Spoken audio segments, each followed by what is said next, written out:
You are listening to the audio production of From the Cross to the Empty Tomb by Most Reverend Arthur J. Serratelli, published by Catholic Book Publishing Corporation. This book is read by Timothy Andrés Pabon. Introduction. In ancient times along Rome's Appian Way, there once stood a sanctuary to the pagan deity, the god of return. Travelers facing long and dangerous journeys would stop here and pray for protection. On their return, they would pause again and give thanks for the happy outcome of their journey.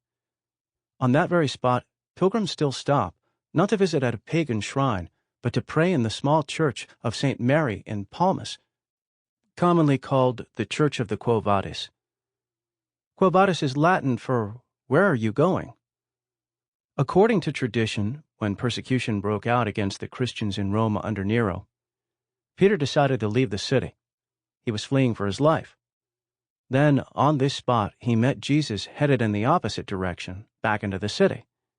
Peter asked him, "Domine, quo vadis?" Lord, where are you going? And Jesus answered, "I am going to Rome to be crucified again." Peter immediately understood. He followed Jesus back to Rome, where he was crucified. Strengthened by the Lord, the fearful fugitive became the courageous apostle who willingly gave his life in witness to Jesus.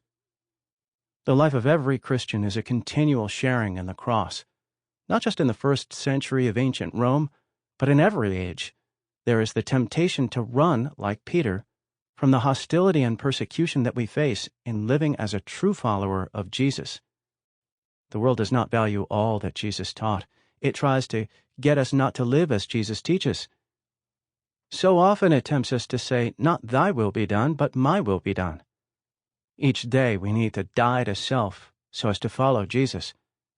For this reason, Tertullian called Christians crucis religiosi, that is, devotees of the cross.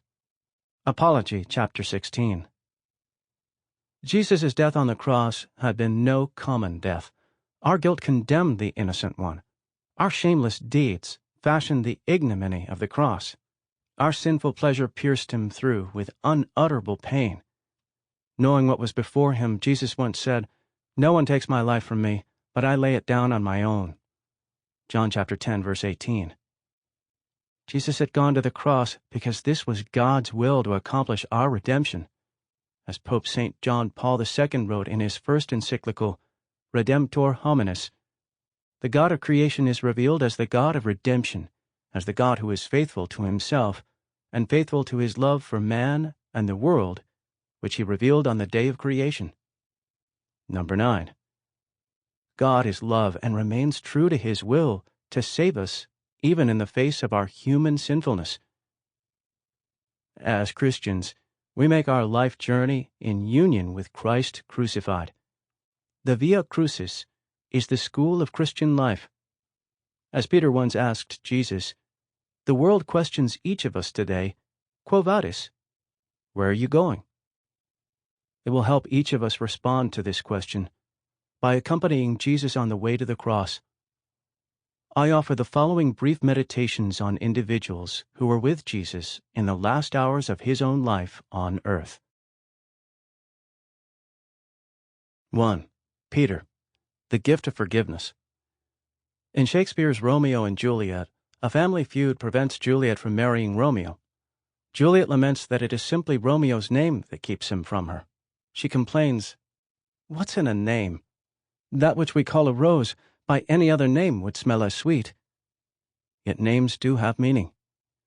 God changes Abram's name to Abraham, giving him the special mission of being the father of the chosen people.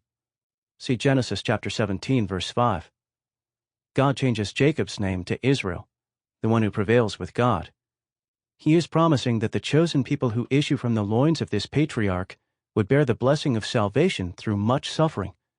See Genesis chapter 35, verses 10 through 12. In the Old Testament, names can bear the burden of a person's role in salvation history. So too in the New Testament. A new name comes to mean a new mission. Jesus calls Simon Cephas, or rock. See Matthew chapter 16, verse 18. This Aramaic word is translated Sample complete. Ready to continue?